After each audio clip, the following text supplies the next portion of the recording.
Betrayal has a distinct sound. For Leora, it wasn't a scream, but the chilling silence of the wind as her fiancé shoved her off a 300-foot cliff. She expected death. Instead, she fell into the icy waiting arms of a monster, and the greatest revenge story ever told began. The Scottish Highlands were notoriously unforgiving in November, wrapped in a suffocating blanket of grey mist and biting winds. Leora Harrington stared out the passenger window of the rented Range Rover, her fingers anxiously twisting the 3-carat diamond ring on her left hand. She was the sole heiress to Harrington Pharmaceuticals, a modern dynasty built on blood pressure medications and aggressive corporate acquisitions. Yet despite her billions, the only thing she truly valued was sitting right next to her. Robert Pendleton. Robert was a rising star in London's venture capital scene, handsome, ruthlessly ambitious, and dripping with an old money charm that had completely disarmed Leora from the moment they met at a charity gala in Mayfair. They were to be married in exactly 3 weeks. This weekend getaway to Glencoe was supposed to be their final private retreat, a chance to breathe before the media circus of a high society wedding consumed them. "You're quiet," Robert noted, his voice smooth, betraying none of the tension that crackled in the damp air. He turned the steering wheel sharply, navigating the winding, treacherous road that snaked alongside the towering cliffs of Ionac-Egach. "Just thinking about the wedding," Leora lied, forcing a smile. In truth, she felt a gnawing anxiety in her stomach. Over the past month, she had caught Robert taking hushed, frantic phone calls at odd hours.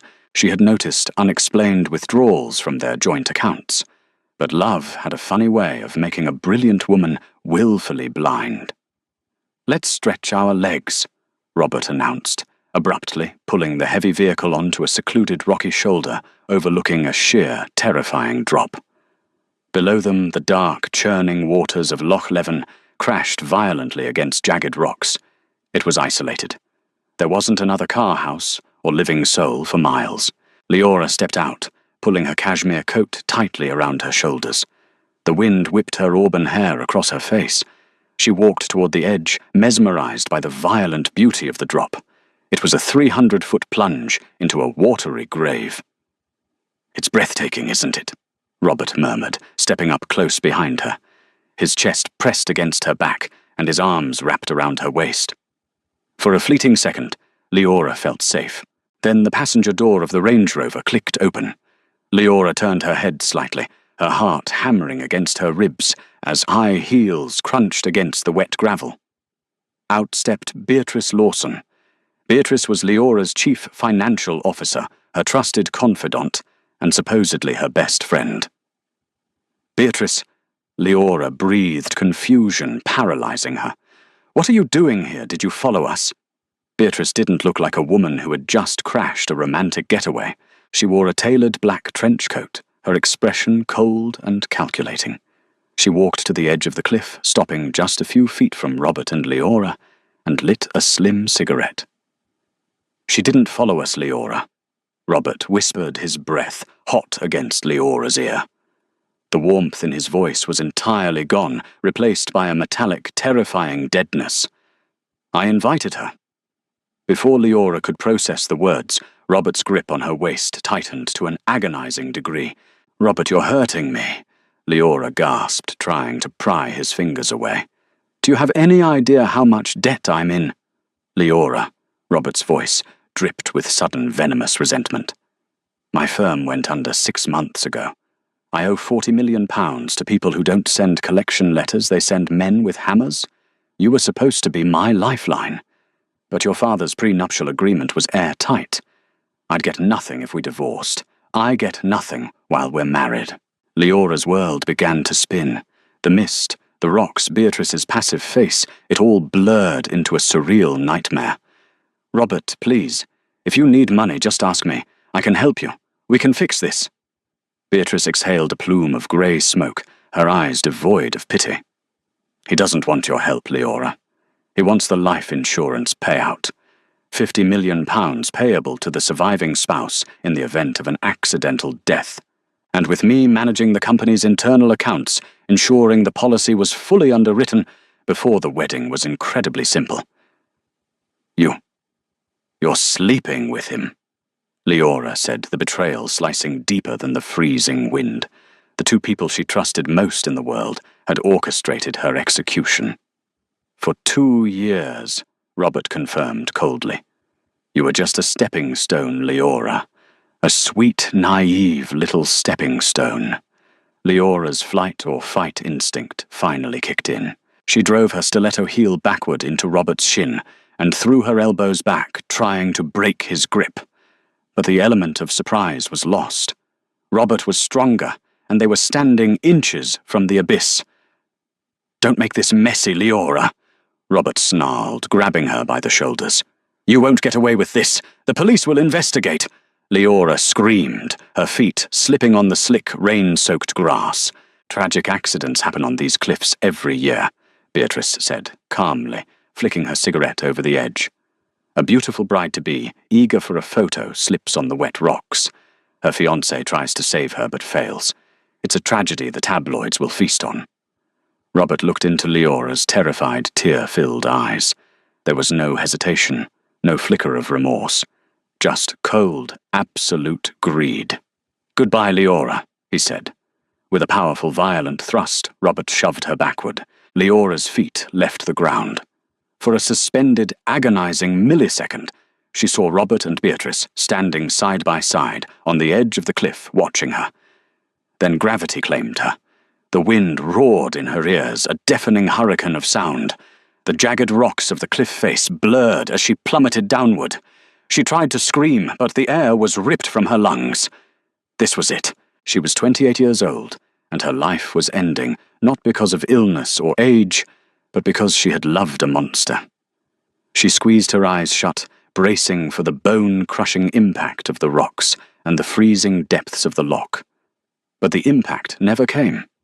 Instead of the brutal shattering crash of bone against stone, Leora's violent descent was halted by a force so sudden and impossibly strong, it knocked the remaining wind from her lungs.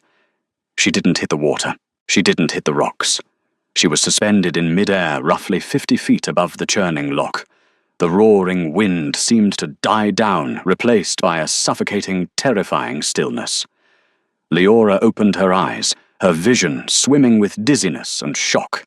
A pair of arms, feeling like bands of solid steel, wrapped in fine velvet, held her tight against a broad chest. "Breathe, Leora," a voice commanded.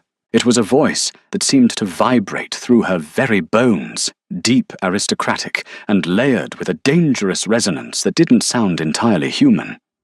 Leora gasped, pulling freezing air into her lungs, and looked up. Holding her was a man who looked like he had been carved from marble and shadow. He possessed an agonizingly beautiful face with sharp, aristocratic cheekbones, a strong jaw and thick, dark hair whipped by the storm. But it was his eyes that made Leora's heart stutter. They were a piercing, luminescent crimson, glowing faintly in the dim light of the overcast Scottish afternoon. "Who? What are you?"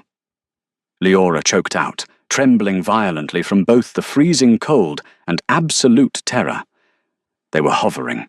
They were literally defying gravity, standing on a narrow, almost invisible outcropping of rock, jutting from the side of the cliff, though it felt as if he wasn't standing on anything at all. "Noah," the man replied smoothly, his crimson eyes flicking upward toward the top of the cliff.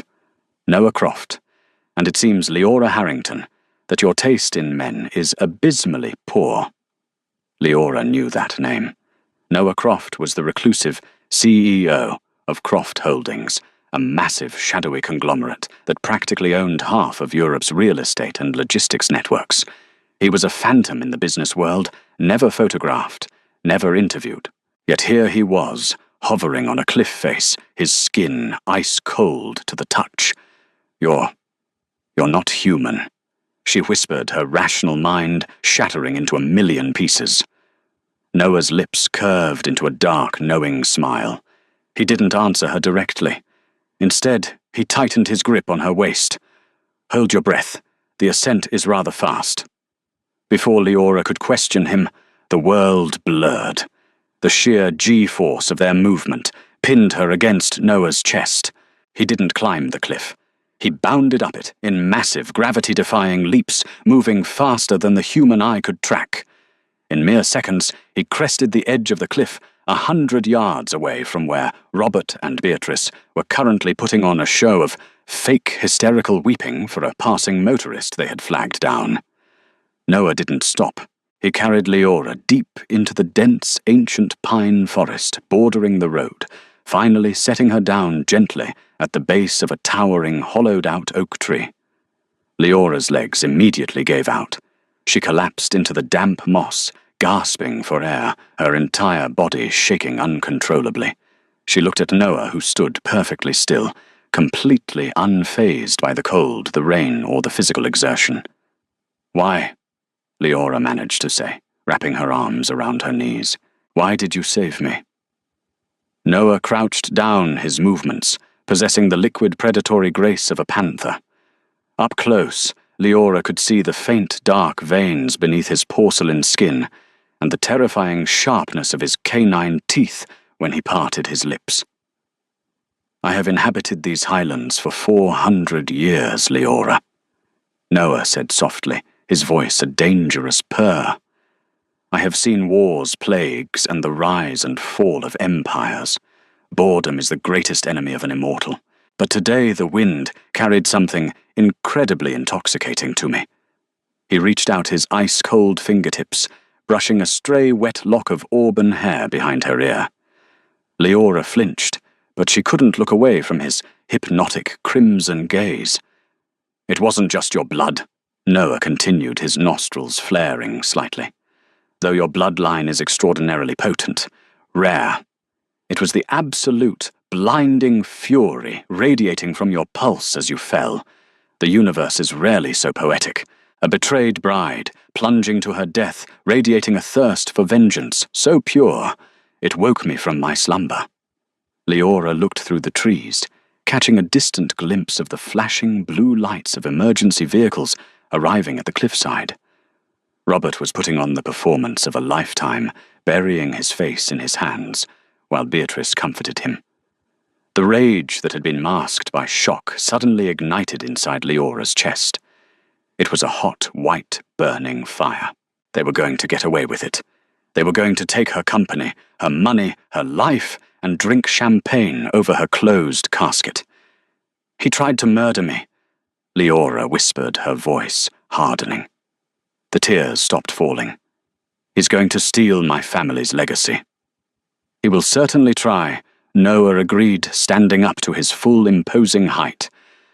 "By tomorrow morning, the world will mourn the tragic accidental death of Leora Harrington. Robert Pendleton will inherit £50 million, and your beloved company will fall into the hands of the woman who betrayed you." Leora scrambled to her feet, her hands balled into tight fists. "I have to go to the police. I have to show them I'm alive. I'll testify against him." "And what will you say?" Noah challenged, smoothly crossing his arms. "That he pushed you. He will claim you slipped. Beatrice will corroborate his story. 2 against 1. You have no proof of his financial ruin that he can't easily hide or spin. You return now and you remain a target. Next time, he might poison your tea or tamper with your brakes. The justice system of mortals is notoriously flawed, Leora. It caters to the wealthy and the deceitful." Leora froze. He was right. Robert was a master manipulator. If she walked out of these woods alive, he would simply finish the job later, and this time he wouldn't miss. "Then what do I do?" Leora asked, her voice, trembling not with fear, but with a burgeoning dark resolve. Noah stepped into her personal space. The sheer power radiating from him was intoxicating, terrifying and alluring all at once. "You make a pact. With me." He raised his wrist to his mouth and bit down. Blood, dark, rich, and unnaturally vibrant, welled from the wound. "You are broken, Leora," Noah murmured, offering his bleeding wrist to her. "The shock, the cold, the sheer terror, your mortal heart is struggling to keep up. Drink. It will heal the micro-fractures in your spine from the G-force of my catch. It will fortify your body. And more importantly, It will tether you to my world." Leora stared at the blood. Her rational mind screamed at her to run to flee this gothic nightmare and take her chances with the police. But as she looked back toward the road, seeing the silhouette of Robert shaking hands with an officer playing the innocent victim, the choice became crystal clear. Justice wasn't enough. She wanted to ruin him. She wanted him to feel the same terrifying plunge into the abyss that she had just experienced. "What do you want in return?" Leora asked, her eyes shifting from his bleeding wrist to his face. Noah's smile was devastatingly cruel and breathtakingly handsome. "I want your allegiance. I want to mold you, Leora. I will give you the wealth, the power, and the shadows of the immortal underground to dismantle Robert Pendleton, brick by brick, and when he is utterly broken, begging for death in the dirt, you will rule the corporate empire by my side." Leora didn't hesitate. She stepped forward, wrapped her hands around Noah's cold forearm, and pressed her lips to his wrist. The moment the thick metallic liquid touched her tongue, an explosion of heat rushed through her veins. The freezing Scottish air no longer bothered her. Her senses sharpened to a razor's edge. She could hear the flutter of a moth's wings a mile away, and she could smell the iron in Robert's sweat from the cliff edge. Noah watched her, his crimson eyes glowing with dark triumph as he pulled her close. The naive heiress had died on that cliff. In her place, a queen of the night was born. "Welcome to the shadows, Leora," Noah whispered into the mist. "Now let us plan a resurrection." 6 months had passed since Leora Harrington supposedly perished in the treacherous waters of Loch Leven. In London, the world had moved on. Robert Pendleton had executed his performance of the grieving fiancé to perfection, sobbing before the cameras, weeping at a lavish memorial service, and neatly collecting the £50 million insurance payout. With Leora's father broken by grief and hospitalized in a private facility overseas, Robert and Beatrice Lawson had seized total control of Harrington Pharmaceuticals.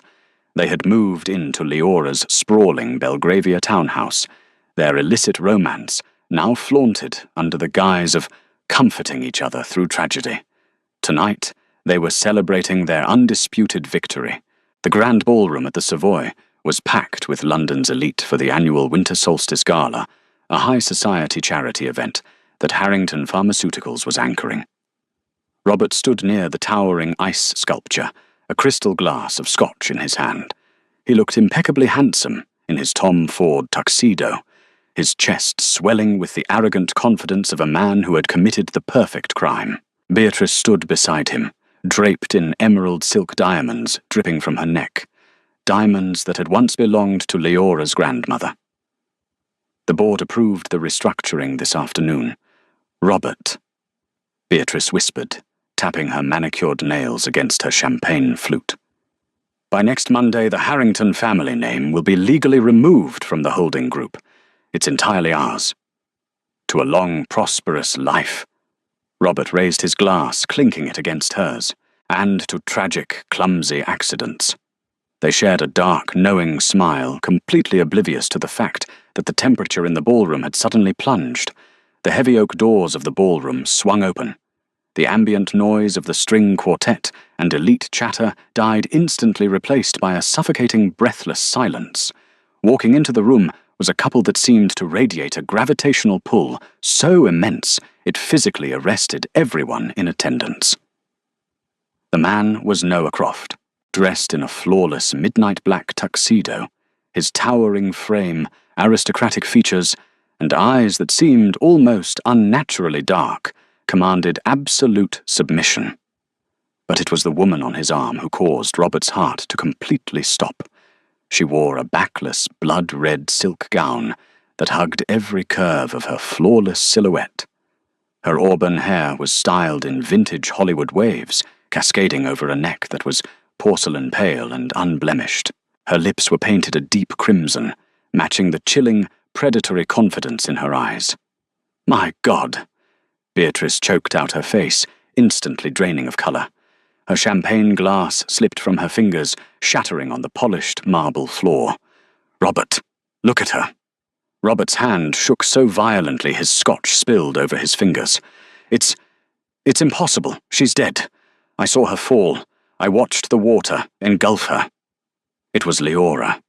But it wasn't the Leora they knew. The soft, naive, easily manipulated heiress was gone. In her place stood a woman who looked like a lethal goddess, moving with a fluid, terrifyingly graceful stride that didn't sound like ordinary human footsteps. Noah guided Leora directly toward the frozen, terrified couple. The crowd parted for them like the Red Sea. "Robert. Beatrice." Leora purred her voice, carrying a resonant melodic quality that sent a primal shiver down their spines. "You both look like you've seen a ghost." "Leora," Robert stammered, his voice cracking as he instinctively took a step back. You're alive. The police. They searched for weeks. They said you were swept out to sea." "The Scottish sea is remarkably cold, Robert," Leora said, stepping closer. The scent of ozone rain and something ancient and metallic wafted from her. "But fortunately for me, Noah possesses a very effective search and rescue team. He found me washed ashore, clinging to life. It took 6 long months in a private clinic in Switzerland to put me back together." Noah smiled, a flash of white teeth that looked dangerously sharp under the chandelier lights. "When I found Miss Harrington, she was broken. But she is a woman of extraordinary resilience. We have spent the last few months reorganizing our assets. As of 9 o'clock this morning, Croft Holdings has acquired 51% of Harrington Pharmaceuticals' outstanding debt. I am now the majority shareholder." Beatrice's eyes went wide with horror. "That's impossible. The debt was secured through private offshore entities that I bought out Miss Lawson." Noah's voice was smooth, yet it carried the weight of a death sentence. "I own your debt, I own your mortgages, and by extension, I own you." Robert tried to regain his composure, his corporate mask slipping back into place, though sweat beaded at his hairline. "Leora, please. This is a public event. If you survived, we should talk in private. I've missed you terribly. The grief it was destroying me." Leora tilted her head, watching his desperate attempt to lie with an expression of pure, chilling amusement. With her heightened vampire senses, she could hear his heart hammering a frantic, erratic rhythm against his ribs. She could smell the sour, bitter scent of fear sweating through his expensive suit. "I'm sure it was Robert," Leora whispered, leaning in so close her lips almost brushed his ear. "Enjoy the party tonight, because tomorrow the nightmare begins." The dismantling of Robert Pendleton and Beatrice Lawson was not a sudden explosion, but a meticulous, agonizingly slow bleeding out. Noah had taught Leora, true revenge wasn't just taking a life. It was destroying everything a person valued until they begged for the sweet release of death. Within 48 hours of the gala, Croft Holdings called in all of Harrington Pharmaceuticals' outstanding loans. Robert frantically tried to liquidate assets, only to find that the internal financial records Beatrice had altered to hide their embezzlement had been mysteriously leaked to the City of London Police and the Inland Revenue. By the end of the week, trading in the company's stock was frozen. Beatrice was arrested at her penthouse, dragged out in handcuffs in front of a horde of media tipped off by an anonymous source. Desperate to save herself, Beatrice cracked under interrogation within hours, turning state's evidence and exposing Robert's financial ruin and their years-long affair. But Leora had ensured the police wouldn't get Robert. Not yet. On a freezing, rain-slicked Tuesday night, exactly 6 months to the day of her attempted murder, Robert found himself running through the dense woods of Glencoe. His car had mysteriously died on the isolated Highland Road, his phone completely devoid of signal. Panic had driven him out into the dark, chasing what he thought was a flickering light in the distance. Instead, he stumbled into the clearing overlooking the exact cliff where he had pushed Leora. The wind howled a deafening roar that mirrored the night of the betrayal. Standing at the edge of the abyss, her red cloak billowing around her like a shroud of blood, was Leora. Beside her stood Noah, enveloped in the shadows, his glowing crimson eyes, the only visible feature in the darkness. Leora. Robert gasped, his clothes soaked, his shoes caked in mud. He fell to his knees, utterly broken. Please, I know what I did was monstrous. Beatrice forced my hand. She threatened to expose my debts if I didn't get rid of you. It was her idea. Leora turned around slowly. In the moonlight, her skin was translucent, her beauty supernatural and terrifying. The human capacity for cowardice never ceases to amaze me, Robert. You pushed me with your own hands. I'll give it all back. The money, the company, everything. Robert wept, crawling toward her on his hands and knees. Just let me live. Go to the police. Tell them it was an accident. Testify for me. Noah stepped forward, the ground beneath his feet, seemingly cracking from the sheer density of his immortal aura. He smells of pathetic desperation, Leora. Shall I tear his throat out now, or would you prefer to watch him drop? No. Leora said, her voice commanding and cold.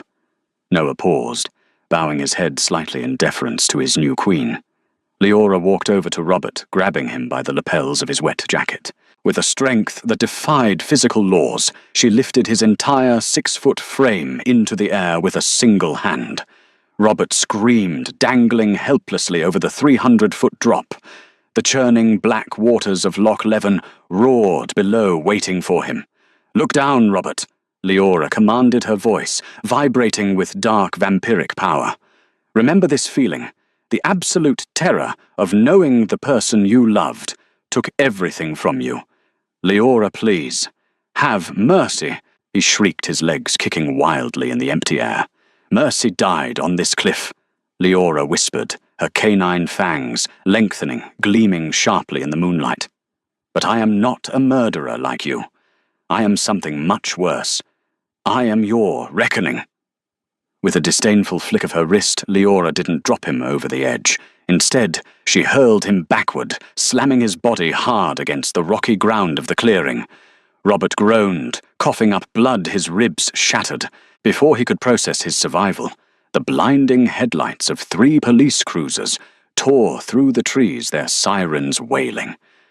Noah had orchestrated the timing perfectly. The police had found Robert's abandoned car, and Beatrice's signed confession had officially upgraded the investigation to attempted murder. Robert looked up, blinking through the mud and blood, but Leora and Noah were already gone. They had vanished into the mist like phantoms. The police officers tackled Robert to the ground, pinning his arms behind his back and pressing his face into the freezing dirt. As the handcuffs clicked shut around his wrists, Robert looked toward the dark canopy of the forest. There, perched high in the branches of an ancient oak, stood Leora and Noah. Leora stared down at him, her crimson eyes glowing with absolute triumph. Robert knew he was going to a maximum security prison for the rest of his life, but he also knew that prison walls wouldn't keep him safe. He would spend every second of every day looking into the shadows, waiting for the night the Vampire Queen decided to come back for the rest of her debt. Noah wrapped his dark cloak around Leora, pulling her close as they dissolved into the midnight fog, leaving the mortal world to clean up the wreckage of their wrath. The blood pact is sealed, and vengeance has been served.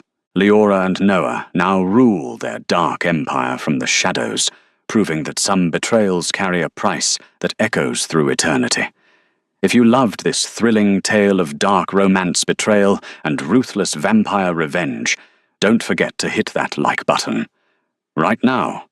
Share this video with your friends who love juicy dramas and subscribe to the channel for more spine-chilling stories every week. Turn on notifications so you never miss a twist.